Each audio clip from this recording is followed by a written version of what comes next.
Now that we've had our break, we can look at the verb break.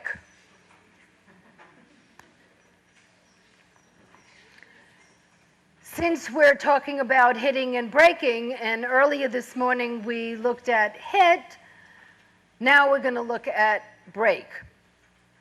On this slide you see a number of examples for the breaking apart frame.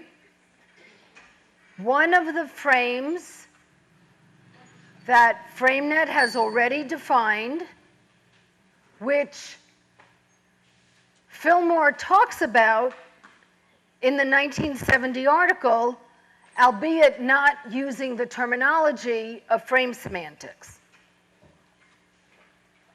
Here are the examples. The lid broke when I dropped it. The ship broke into a million pieces. If the glass breaks, run.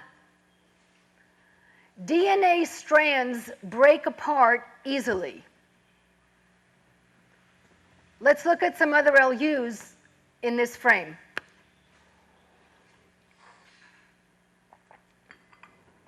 Among the other lexical units in the breaking apart frame, we find breakdown, break apart, break, fragment, shatter, snap, splinter. Now we can look at some of the sentences that I showed you with annotations.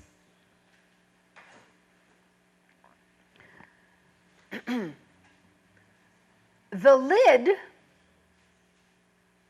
in the first sentence instantiates the frame element whole. When I dropped it, instantiates the peripheral frame element time. In the second sentence, the ship instantiates whole, and into a million pieces instantiates the frame element that we call pieces. In the third sentence, the glass instantiates the whole frame element. And in the last sentence, DNA strands instantiates whole and easily instantiates the peripheral frame element manner.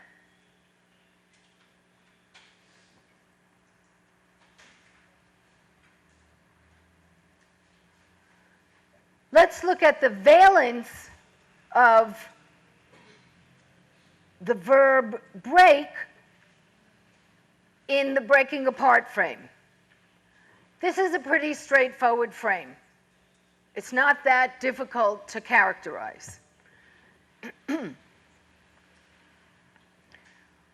We can have the frame element whole as the external noun phrase, with the frame element pieces as the dependent in a prepositional phrase beginning with the preposition into. Or we can have the whole frame element as the external noun phrase with the pieces frame element as a dependent in a prepositional phrase that begins with to.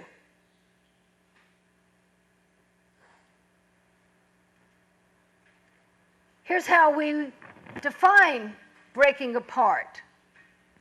A whole breaks into pieces, resulting in the loss of the whole. Note that in most cases, no piece has a separate function. And this is important for a different frame.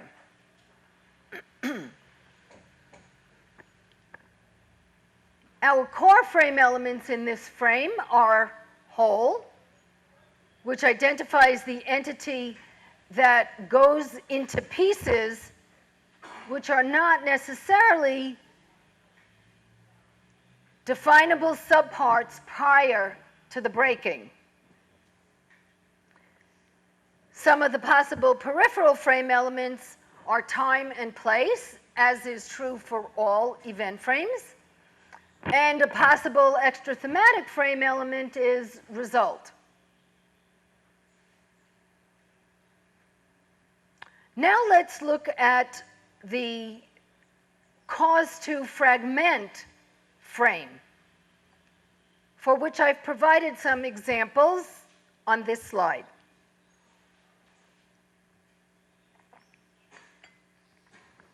She broke the eggshell by accident. I broke the mirror with a baseball. My dad broke the bat into 2 pieces. In case of fire, break glass. The hammer broke a tile.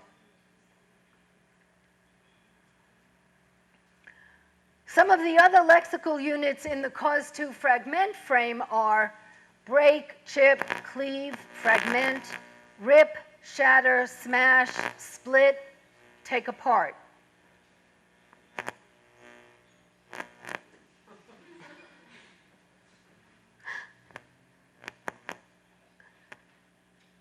Let's look at those sentences that I showed you a minute ago with annotation for cause-to-fragment. She instantiates the agent. The eggshell is the whole. And we don't see any frame element pieces,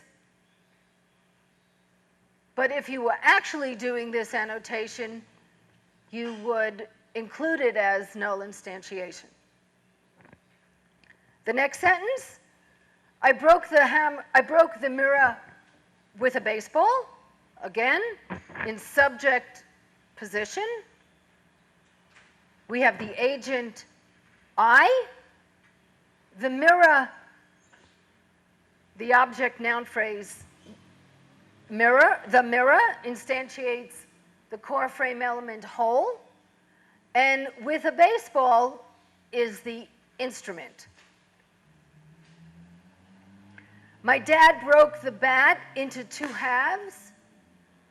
My dad, the agent, the bat is the whole, and into 2 halves instantiates the core frame element pieces, right?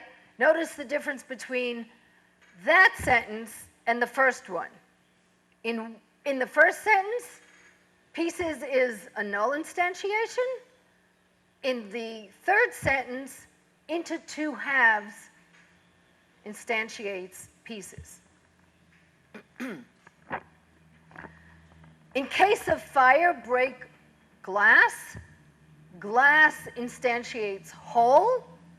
And again, pieces, the frame element pieces, is null instantiated. The hammer broke a tile. The hammer is cause. Remember, we said that in this frame, cause can alternate with agent. A tile instantiates whole. Again, pieces is the frame element pieces is null instantiated.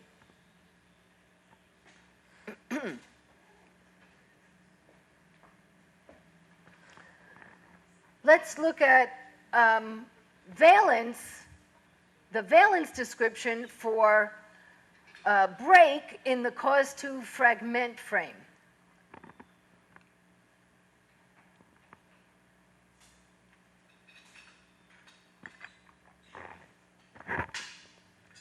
We have one valence that is agentive. We're going to find the frame element agent in this valence pattern. Typically, the agent is the external noun phrase. The whole is the object, noun phrase, and the frame element pieces occurs either in a prepositional phrase beginning with the preposition into, or in a prepositional phrase beginning with the preposition to. The glass broke into 1,000 pieces, or the glass, agentive, to bits. Okay, so there's going to be a difference in articulation of that frame element, whether you're using an into preposition phrase or a to preposition phrase. Okay, so in other words, the frame element is realized, but the entities that will fill that frame element slot are going to be slightly different depending on if it's an into prepositional phrase or a to prepositional phrase. When I update the slides for the PDF that you'll receive or you'll be able to download from the website, I'll add a couple of examples so you have that information in front of you. The causative valence for break in the cause to fragment frame are cause as the external noun phrase, whole as the object noun phrase, and again, either pieces in a prepositional phrase beginning with the preposition into, or pieces in a prepositional phrase beginning with the preposition to. So the wind broke the broke the window into 1,000,000 pieces. The wind broke the window to bits.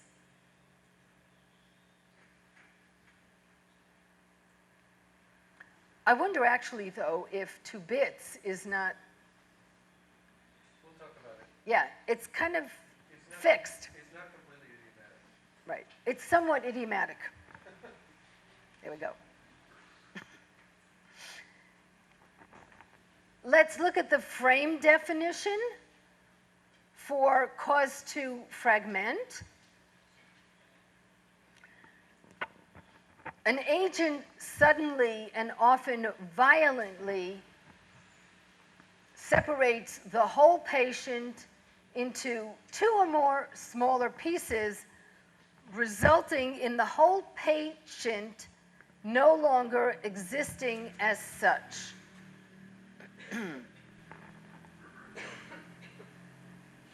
Recall that I showed you the causative valence for the cause to fragment frame for the verb break.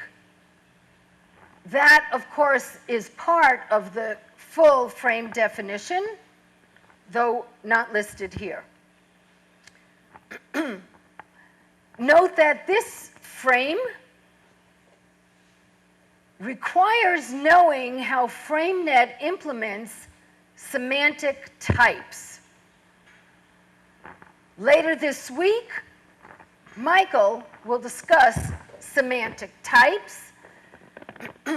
For now, just note that several of the lexical units in this frame get the semantic type negative judgment.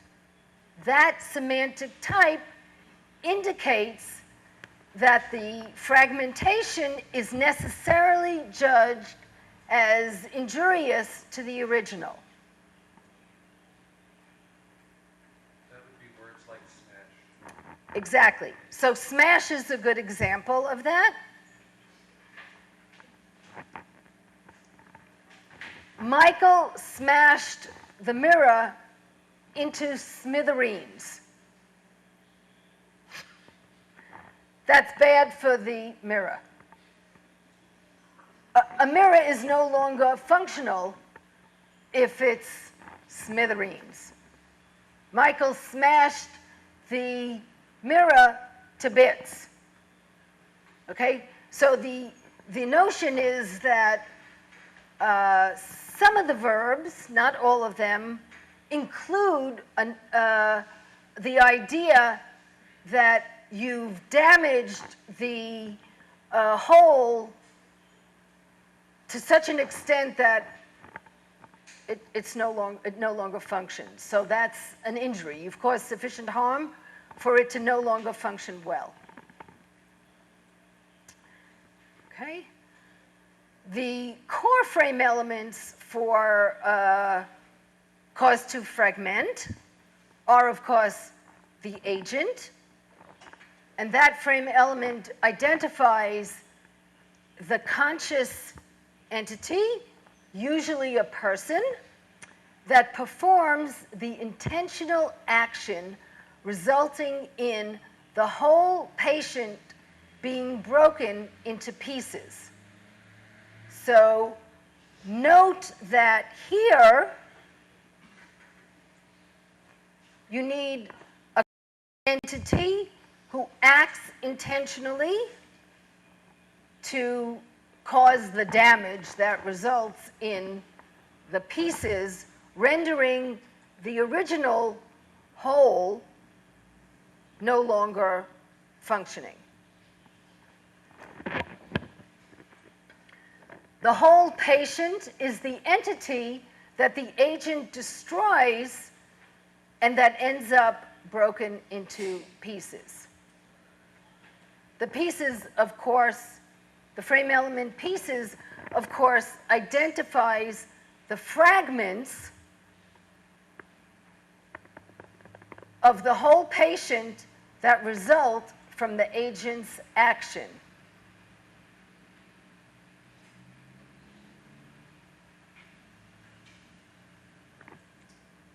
The frame name, cause fragmentation, gives you a very good hint about the nature of this frame. Remember last week we talked about how do you decide on frame element names? How do you decide on the names of frames? Here's an example of how FrameNet did it well.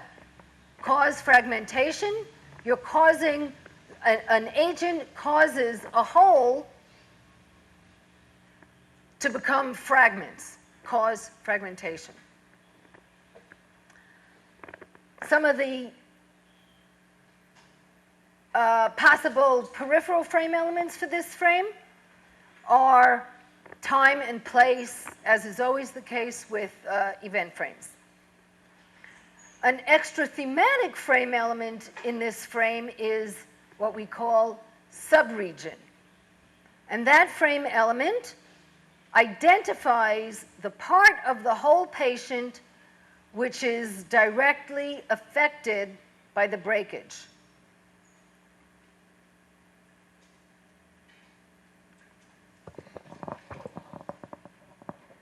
Do you have a question?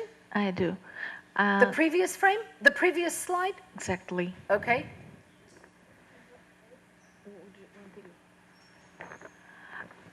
No, the previous one. That's it. Can you help me it's a little confused to me about the difference between the agent and the cause. Okay. Good question. Michael could answer if he wants. Sure. So there's actually, I'm going to go into this in a lot more detail later on, because this is actually especially important for connections to the rest of cognitive linguistics and things like that. But let's just say this for right now. There are two sort of central prototypes for causal forces. The main one, and the one that everybody always talks about, is the agentive prototype. And that's where you have a conscious entity that has an intention and then does something, and as a result of that intention, the world conforms to the intention. Any one of those things can be broken, and when all of them are broken, effectively, you have the other main prototype, which is where there is no conscious will. There is only something which causes something like, say, the wind. But if your question is, how distinct are these two things, and what do you do with all in between, which is a perfectly reasonable question, then the answer is, we have answers to all of those questions, but it can be very difficult in practice to decide how to divide it up in terms of frame elements. And so sometimes the language actually demands a particular cut based on lexical distinction or frame element marking, and I'll go through cases of that. But most of the time, agent and cause have exactly the same frame element marking. So let me just add something to what Michael said. Obviously, the way we distinguish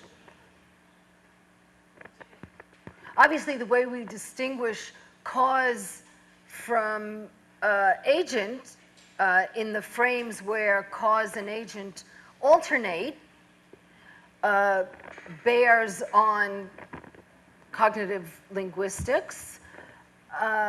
More directly, in FrameNet, it also has ramifications for frame-to-frame relations and frame inheritance. And that's something that we'll talk about when we talk about frame-to-frame relations in a couple of days.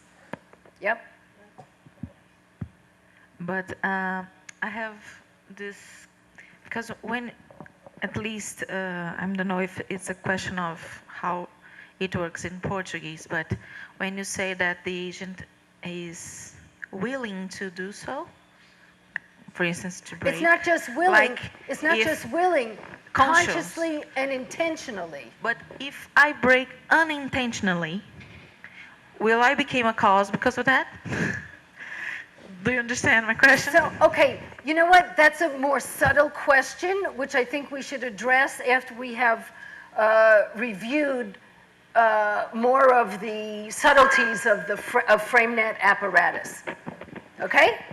The other thing I wanted to say before I forget is that we have to distinguish between the way that sometimes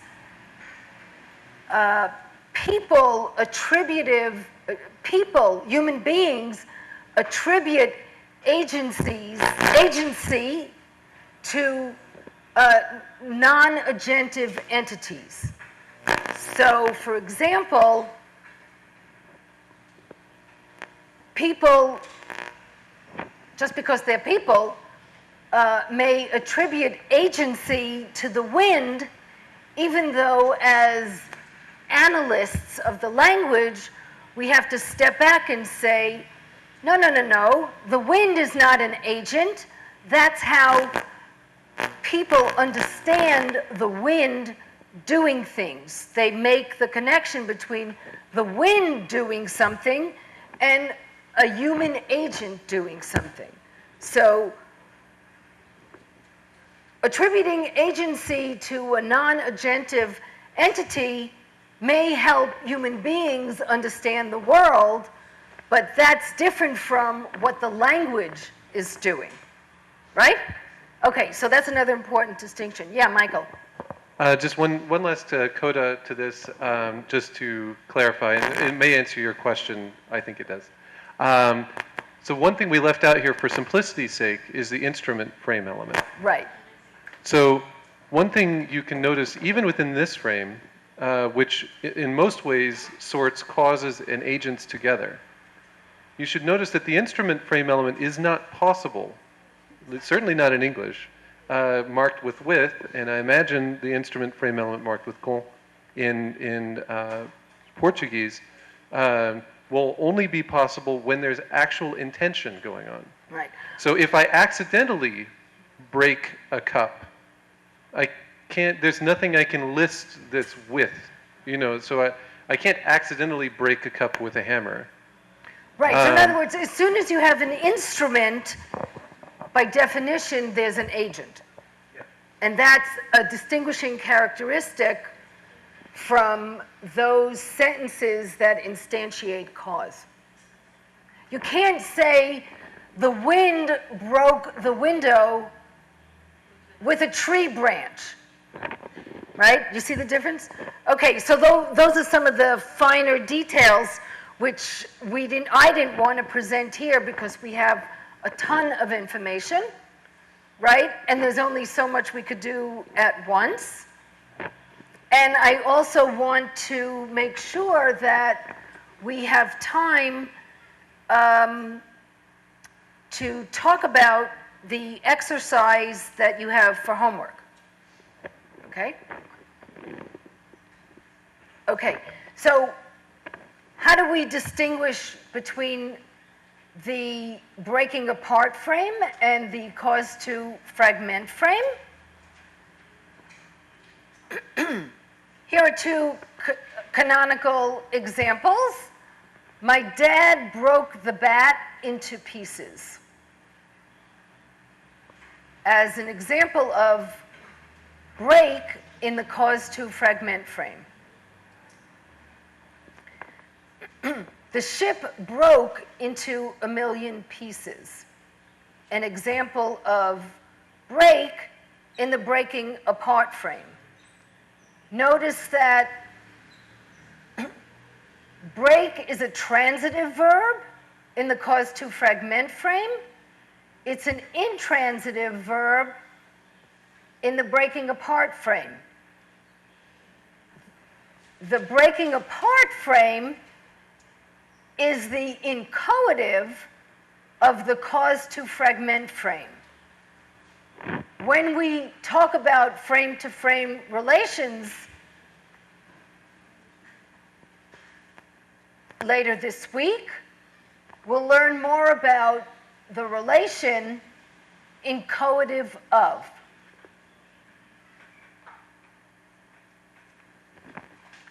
How do we distinguish between frames? What are the frame elements that are realized in the examples that I'm considering? Cause to fragment has an agent or a cause, and breaking apart does not.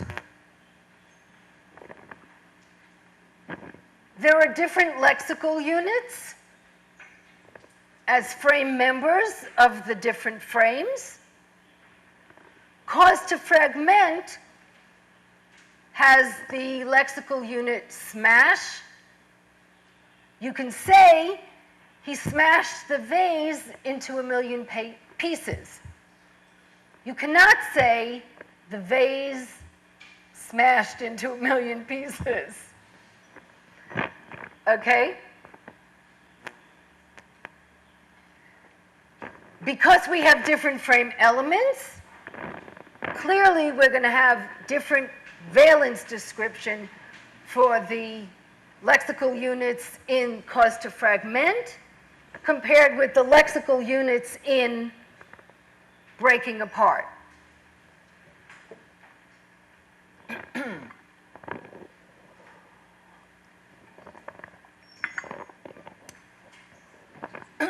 On this slide, you see that FrameNet has already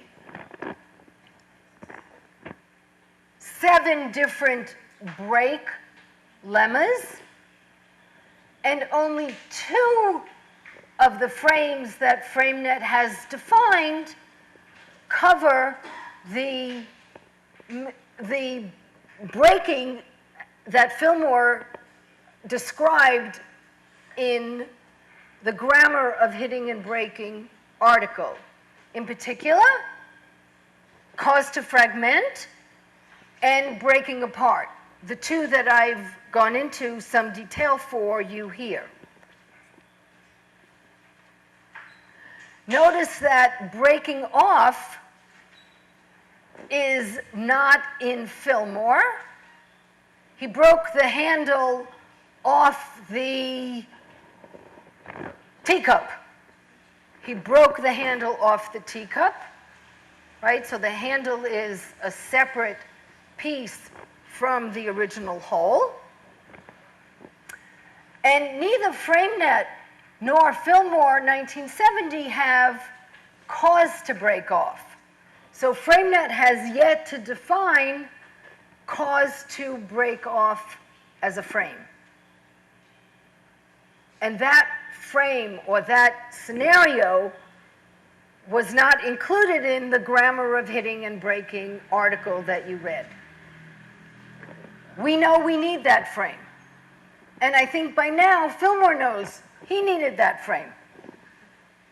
That's what happens over time. Whoops. When it comes to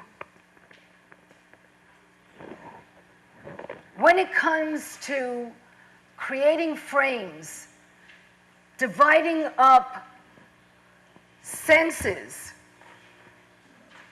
we talk about splitting or lumping. Are you a linguist that tends to split? That is to say, provide a separate sense description for each lemma? That is, creating a frame for each separate sense of a word? Or are you a linguist that tends to group senses together? Do you have a single sense in one frame, or do you have many senses in one frame?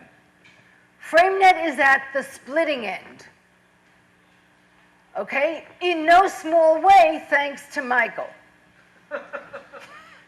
I'm serious. So when it comes to polysemy or monosemy, FrameNet leans towards polysemy.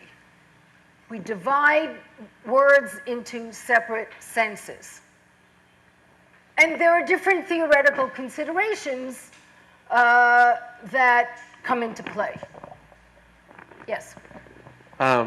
Just one comment on this. The aforementioned frame-to-frame relations that we're going to get into sort of will show why if you split maximally, but then you have frame-to-frame relations so that you can gather things back together, then you have the best of both worlds.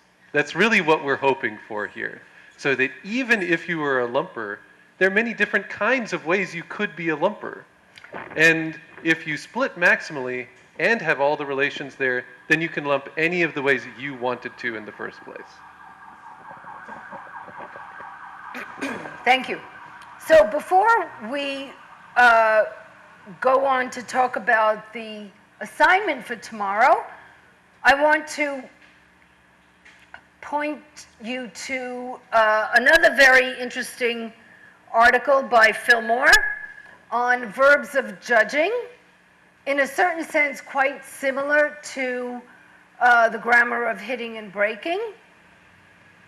And I think it's worth reading to see how Fillmore described verbs of judging back in 1970 compared to what you now would find in FrameNet.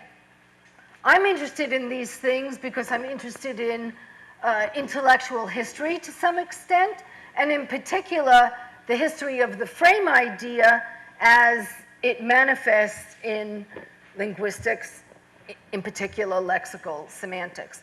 And I'll include the full reference for you.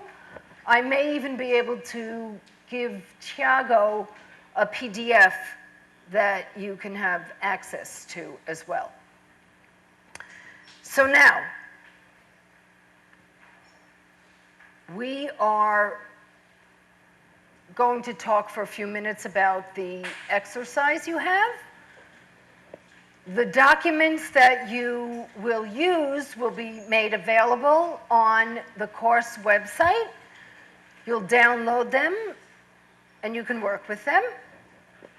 You're going to do much the same as what you began doing earlier today. You're going to look at the sentences. I think you have 50 sentences. I don't expect that you analyze 50 sentences. That's a lot of work. I do expect that you scan the sentences, find your distinguishing characteristics, if there are, to differentiate between the possible different senses of the verb that you're analyzing. You're going to look, as you did earlier today, for those constituents that may be the linguistic realizations of the frame elements that you're considering for defining in order to characterize the frame. You're going to find maybe 3 really good examples for each sense of the verb that you're analyzing. You're going to think about whether or not you need to save other sentences for your analysis of some other frame. Remember, you start with an informal definition of the frame. You don't have to have the perfect frame element names. You don't have to have the perfect frame name. You have to know something about the participants, who's doing what to whom, what are the props, if there are any. And finally, you're going to provide a more formal definition of the frame. You're going to articulate in 2 or 3 sentences how you characterize that situation. You will have identified the frame elements that uniquely define the frame. You're going to very simply define each frame element, as I've shown you in today's lecture.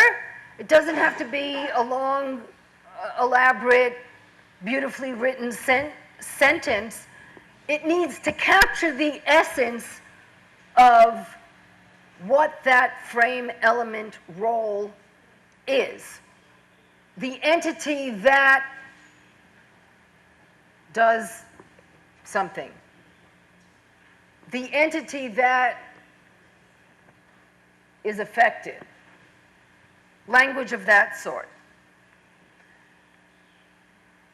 And remember to think about including peripheral FEs if that also is relevant for the sentences that you're examining. Okay, right now I'm not so worried about extra thematic frame elements. That we could do next year. Okay, so any questions? Everybody's clear on what the assignment is? Okay, thank you.